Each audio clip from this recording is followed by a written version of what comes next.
what's already coming toward Todd Monken. You got Cleveland Browns reporters and media already preying on his downfall, already saying he won't be the coach a year from now or 2 years from now. All of this stuff because the Browns did not decide to go and get one of these other quarterbacks that these people were hoping and wishing and praying for because they just don't want to see Shedeur Sanders. Let me ask you something real quick. What happens when a coach dares to believe in a young black quarterback and the media immediately tries to destroy him for it? That's not a hypothetical. That's happening right now in Cleveland. And if you're not paying attention, you are missing one of the most important stories in the NFL heading into 2026. Welcome back to Keep the Vision. And today, we are going deep. So before we get into this, hit that subscribe button right now, drop a comment, like the video, and share this with somebody who needs to hear the truth today. Let's go. Browns Todd Monken gets Bleak expected win projection for 2026. Appeared on the Sporting News. Here it says the Browns, coming off a rough 2025 season, made a lot of changes, not just to the roster, but to the coaching staff. All right. Todd Monken was hired to be the new head coach, bringing with him some major offensive changes as well. But with Monken's hire was the departure of Jim Schwartz, which could be bad news for the defense next year. Looking ahead to the start of the 2026 season, Bleacher Report's Gary Davenport projected a bleak season for Todd Monken in his debut as head coach. All right, so here's where we are. The Cleveland Browns just went through a massive offseason rebuild. Kevin Stefanski, gone. Todd Monken brought in as the new head coach. New energy, new vision, new offensive identity. And Shedeur Sanders, one of the most talented and most talked about young quarterbacks coming into this league, is now attached to this Browns organization. Now you'd think the city of Cleveland, a fan base that has been starving for a real franchise quarterback for decades, would be excited. You'd think the local media, the reporters, the analysts covering this team every single day would be giving Todd Monken at least a fair shot before the season even starts. But that's not what's happening. Instead, the moment Todd Monken showed support for Shedeur Sanders, the moment he stood in that man's corner, Cleveland media turned on him instantly. We're talking about reporters already saying he won't be the coach a year from now, already projecting doom, already planting seeds of failure before a single game has been played. That is not analysis. That is an agenda. Now let's talk about what these media people are actually saying, because I want to be fair here. I want to look at the arguments they're making. Bleacher Report's Gary Davenport came out with a win projection for Todd Monken's debut season with the Browns. And the number he landed on? 6 wins. 6-11. That's the realistic expectation, according to these people. Now, here's my question. Is that analysis or is that a wish? Because when you actually break down why they're projecting 6 wins, the reasons they give are things like the offensive line might change, Jim Schwartz left his defensive coordinator, there are roster question marks. Okay, fine. Those are real concerns. I'm not going to sit here and pretend the Browns are a Super Bowl team on paper right now. But here's the thing. Every rebuilding team has those concerns. Every new head coach faces questions. Every new starting quarterback walks into uncertainty. So why does it feel like with this coach and this quarterback, the media is not just analyzing the risk, they are celebrating it? There's a difference between saying, here are the challenges ahead, and saying this is going to fail.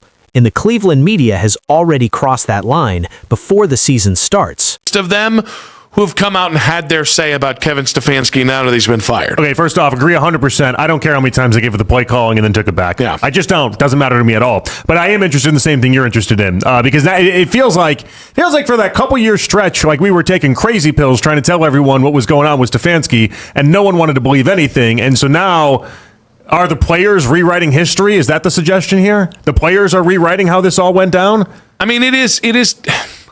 I don't love the idea that these guys have all been sitting on any of these takes for as long as they have. Now here's where this story gets really interesting. Because while all of this Monken criticism is happening, something else is bubbling underneath the surface.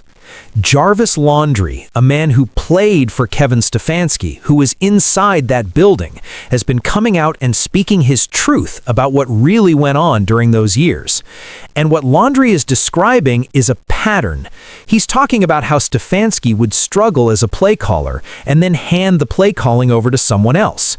The offense would improve, the team would find success, and then Stafanski would take the credit and reclaim the play calling duties. And this wasn't just a one-time thing. According to people close to the situation, this was a pattern with Ken Dorsey, with Tommy Reese, with AP.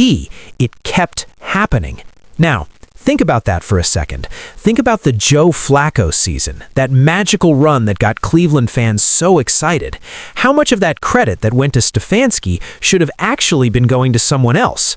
That's not my opinion. That's what people who were in that building are now saying out loud. And the 92.3 The Fan guys even acknowledged it. They said it feels like we were taking crazy pills trying to tell people what was really going on with Stafanski, and nobody wanted to listen. So here's my question. Why didn't we hear this sooner? Why did it take Stafanski getting fired for these stories to come out? And this is where I need you to really think with me for a minute, because what we're watching right now has two sides to it. Side one, there is a legitimate conversation to be had about Stefanski's legacy in Cleveland, about what he actually did versus what others around him did, about whether the credit for the team's best moments truly belonged to him. That conversation is valid. Jarvis Landry is raising real points. And yes, maybe the timing feels a little opportunistic now that Stafanski is gone. That's fair to acknowledge. But side two, and this is the part that gets buried, why is that conversation being used right now to undermine Todd Monken before he's coached a single game? Why are Cleveland reporters suddenly so focused on projecting failure for a new coaching staff? Why is the media climate around the Browns so negative the moment Shedeur Sanders enters the picture? You combine those two things and a clear picture starts to form. This isn't really about Todd Monken's win total projections. This isn't really about offensive line concerns or losing Jim Schwartz. This is about the fact that some people in that market, in that media, did not want Shedeur Sanders in Cleveland. They wanted a different quarterback. And now that Shedeur is there, now that Monken is riding with him, they're going to make sure this thing looks like a failure before it ever begins. That is the cover-up. Not some secret meeting in a boardroom, but a narrative being built in real time, designed to make Shedeur Sanders and Todd Monken fail before they ever get a real shot. But here's what I want to leave you with, because this channel is called Keep the Vision, and that means something. Todd Monken is not a fraud. Quarterbacks, he knows how to build an offense around a young signal caller's strengths. And Shedeur Sanders, let's be real. This young man has faced doubt and resistance at every single level of his career. People said he was only at Colorado because of his dad. People said his stats were inflated. People said he wasn't ready.